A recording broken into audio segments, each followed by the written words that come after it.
Mega Evolution is finally back. After years of being locked away since Gen 7, Pokémon Legends Z-A is finally bringing back Megas and giving us brand new ones. But before we step into a futuristic Lumio City, I want to look back at every single Mega Evolution we have now and rank them from worst to best. Some of these designs are iconic, some are straight up disasters, and a few, well, you'll see. Keep in mind, this is just my opinion based on design, vibes, and how much these actually feel like Mega Evolutions. So with that said, let's jump right in, starting at the very bottom. In F tier, we have the Megas that either dropped the ball completely or just never should have existed in the first place. Think of them as the why are you even here tier of Mega Evolution. Starting off F tier, we have Mega Kangaskhan. You would think Mega Kangaskhan would be super hype. The baby finally gets its chance to throw hands, and while parental bond was absolutely broken and competitive, design-wise, this is basically just Kangaskhan, but angry. It looks less like a Mega and more like a regional variant. It's kind of cool in concept, but pretty boring in execution. Next up, we have Mega Audino. Look, I love Audino. It's adorable. It's a healer. It was a whole XP farming method in Gen 5. And Mega Audino just feels kind of underwhelming. While design-wise, it's definitely not abysmal, competitively, it kind of was. It just feels like a waste of a Mega Evolution when there are so many Pokemon that deserve it more. Next up, we have Mega Glalie. Bro, what am I even looking at right now? I don't know who designed this, but I want to know what they were on. Bro's whole Mega is him becoming a unicorn and opening his mouth. There were just so many better directions that could have gone with this, and so many other Pokemon who deserved a Mega more. Next up, we have Mega Garchomp.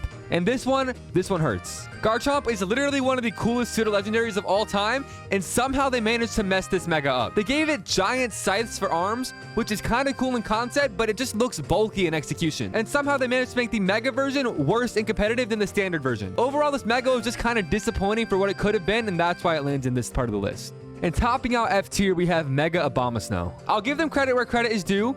They tried to make this Pokemon relevant. I just don't think it worked that well. It's abysmally slow, it's bulky in all the wrong ways, and competitively, it's literally awful. Nobody really asked for a Mega Abomasnow, and I feel like there was wasted potential here, and that's why it finds itself in F tier. Moving on to D tier, these Megas aren't unredeemable, but they either look kind of awkward, feel unnecessary, or just kind of miss the mark. These are the designs that have potential but fumbled somewhere in the execution.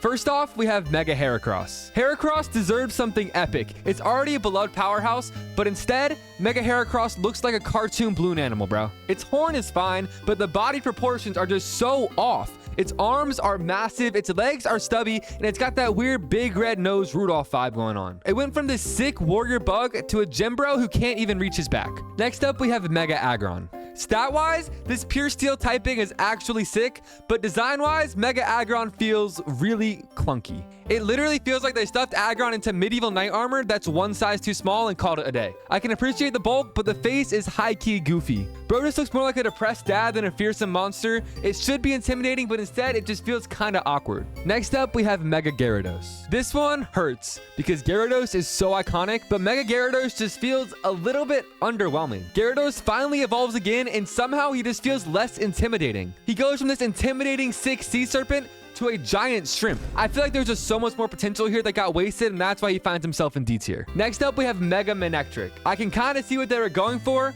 Electricity coming out of the main sounds pretty sick, but the problem is Mega Manectric just looks like it's wearing a giant lampstand, bro. The head spike is so overblown that it loses all intimidation and just looks funny. Manectric is still cute, but as a Mega, it deserved to look sleek and dangerous instead of a spiky triangle dog. Next up, we have Sharpedo. I feel like they just went a little bit overboard with all the scars and markings they put on it, and honestly, it just feels like an over-designed toy. It's not the worst, but there is definitely potential for it to be much, much better. I still think we should have just given it shoes for its Mega and called it a day. Now, moving into C tier, we have Megas that are solid, but definitely could have been better. Let's jump right into it with Mega Latios and Mega Latias. These are so similar, I just had to group them together. Both Latios and Latias get sleek, futuristic upgrades, but honestly, they're kind of forgettable. Mega Latios just looks like a sharper version of itself, which is fine, but it's not amazing. And Latias has a slightly fancier shape, but it's still just a plane with eyes. Plus, the fact that they took away Latias' red color actually makes me so angry. The designs are pretty cool though. They're aerodynamic for sure and battle ready, but they're just not very memorable as designs. Next up, we have Mega Aerodactyl. Aerodactyl went from a prehistoric terror to a prehistoric terror with some rocks in it. It is aggressive, but it feels like it's trying a little bit too hard with all the spikes on the wings. The design does scream speed and menace, but it does it a little bit too hard to the point where it's kind of cringe. It is functional, it's pretty cool in battle, but it's just not very iconic. Next up, we have Mega Gardevoir. Mega Gardevoir is definitely elegant and dramatic, but I feel like they could have done so much more. The design is really cool in concept, but in execution, I feel like it fell a little bit short. She's graceful and powerful, yet there's a fine line between epic and over the top, and this one's just kind of teetering on that line dangerously. Next up, we have a Mega Medicham. Megacham's Mega takes the Yoga Warrior idea and cranks it all the way up. I definitely don't hate this design, but why are his legs so big, bro? But still, I can definitely respect what they were going for with the design, and it gave this Pokemon a much-needed spotlight. Next up, we have Mega Slowbro. Mega Slowbro is low-key surprisingly good. He's goofy, but in a good way. Normally, I want Megas to be much more fearsome, but for Slowbro, this kind of concept just kind of works. If nothing else, it's definitely the funniest Mega in the game, and that landed it in C tier. Next up, we have Mega Steelix. Steelix becomes a shiny metallic colossus, and yes, it's terrifyingly big, but it's also just kind of underwhelming. The design is mostly just longer, bigger, spikier, shinier Steelix. It's solid, sturdy, and exactly what you'd expect, but there's nothing in particular that excites you besides the size boost. But still, it does dominate defensively, so C tier feels fair. B tier is where Megas really start to get exciting. These designs mostly work, they bring some flair, and you can see that thought went into them. They aren't flawless, but they're undeniably fun and memorable. First off, we have Mega Altaria. Altaria's Mega form is so sick. It's actually gorgeous. The fluffy wings are straight up elegant, the blue and white color scheme is perfect, and it finally feels majestic, bro. It might be a little bit over the top, and it still looks like a cotton ball, but it works. Altaria 100% deserved this Mega, and it delivered. Next up, we have Mega Bayonet. Mega Bayonet might be the creepiest Mega in the entire game. Everything about it, from the eyes to the arms and the grin, are just straight nightmare fuel, and that's exactly what you'd expect from this Mega. It's just a very memorable Mega and works so well for Bayonet as a Pokemon. Next up, we have Mega Camerupt. Mega Camerupt legit just has a bigger volcano on his back, but it's low-key sick. It's bulky, but this guy is just way too adorable for me to not put him in at least B tier. I honestly don't have any objective reasoning other than the fact that I like him, and that's why he's in this tier. Next up, we have Mega Charizard Y. It gets a bigger wing, sleeker head, and more intimidating flames, and honestly, it's sick. And next up, we have Mega Houndoom. Mega Houndoom elevates the Hellhound concept to cinematic levels, bro. He gets more spikes, more horns, and a sleeker body. This design is just so intimidating, and it works so well for Houndoom, it's just perfect. Next up, we have Mega Mewtwo X and Y. Everyone knew that Mewtwo had to get a Mega evolution, and both of the Megas are pretty cool, but in different ways. X is just straight power and brawn, it's muscular, and it's just intimidating, and Y is sleek, psychic, and looks more like Mew. Both designs are undeniably strong and memorable, and they make Mewtwo feel like the apex Pokemon was meant to be. And next up, we have Mega Mawile. Mega Mawile is just so sick. Two gigantic steel jaws sprouting from its head is low-key crazy, but it works so well. This is really just the perfect design for Mawile, and that's why it finds itself in B tier. And next up, we have Mega Scizor. Mega Scizor basically takes everything cool about regular Scizor and just cranks it up. Sleeker body, sharper claws, and it's just straight up menacing. It's not the flashiest Mega, but that's why it works. It's efficient, intimidating, and it just knows it doesn't need to show off. It has aura. It's not the flashiest Mega, but that's why it works. It's efficient, intimidating, and honestly, it just radiates aura. And next up, we have Mega Pinsir. And apparently, bro just decided to sprout wings. It's like when you see a scary bug in your house and you're already scared, and then it starts flying and everything is just elevated. Mega Pinsir is super intimidating and mean looking, which just works for the Pokemon. Now, A tier is where the Megas get insanely good. These are the designs that are exciting, memorable, and literally just make you go like, wow, when they appear in battle. They take risk, look great, and succeed. First off, we have Ampharos. Ampharos goes from this cute electric sheep to a majestic glowing dragon sheep hybrid. The dragon type, on top of being functional, just looks incredible. Mega Ampharos has the perfect balance of adorable and terrifying, and it just pulls it off perfectly. And next up, we have Mega Beedrill. Now, I still don't know why Beedrill got a Mega and not Butterfree, but Beedrill's Mega makes it look like an absolute menace. It has longer, sharper stingers, a sleeker body, and just feels like a fighter jet. It's aggressive, it's fun, and it just radiates straight up power. And next up, we have Mega Blastoise. Mega Blastoise is the epitome of the bigger the better. Bro is built like a straight up tank, and I freaking love it. It's so silly, but it works so well. I just honestly love Mega Blastoise. And next up, we have Gallade. This Mega just makes Gallade look like a straight up superhero. They added the arm blades and sharper features and a cape, bro. It's literally just stylish, threatening, and it just makes it feel so much more powerful. And next up, we have Mega Lopunny. Mega Lopunny went from cute bunny to don't mess with me real quick. The longer lived and fighting type flair make it feel like it walked straight out of a martial arts movie, and it works. It's stylish, fierce, and still manages to keep that sleek and fashionable vibe. This is definitely one of the cleanest Mega glow-ups and a really well done design. And next up is Mega Metagross. Mega Metagross just looks like a straight up tank that learned geometry. Literally every angle of this thing feels engineered to be intimidating. It's functional and terrifying,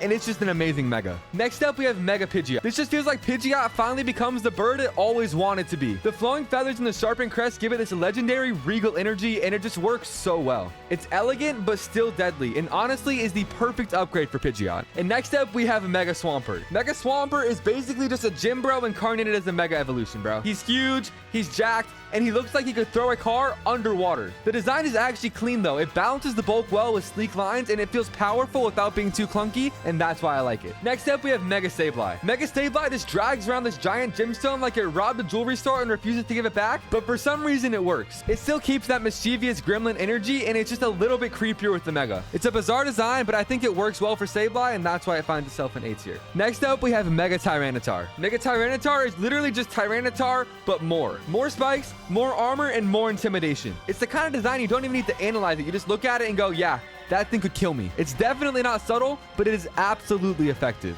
Next up, we have Mega Sceptile. Sceptile just straight up becomes the Hokage of the Hidden Leaf Village, bro. A longer tail, sharper leaves, and just straight up ninja vibes. Mega Sceptile truly feels like an apex predator, and it's the perfect Mega for Sceptile. Next up, we have Mega Venusaur. Mega Venusaur has a whole ecosystem on its back, and I love it. Bigger flower, heavier vines, and the kind of bulk that makes it feel like a botanical tank. It's not flashy, but it doesn't have to be. It's sturdy, it's intimidating, and it still looks majestic. I love Venusaur. This is totally biased. And topping off our A tier, we have Mega Diancie. Mega Diancie is just the definition of elegance. It's basically a Pokemon that is just a straight sparkling chandelier. It has a regal vibe to it, but also a sharp edge that makes it feel dangerous. The design has the perfect balance of delicate and powerful, making it a perfect Mega Evolution for Diancie. S tiers where the Mega stop being cool and start to become legendary. These designs are the most iconic, the most memorable, and perfectly capture the essence of the Pokemon.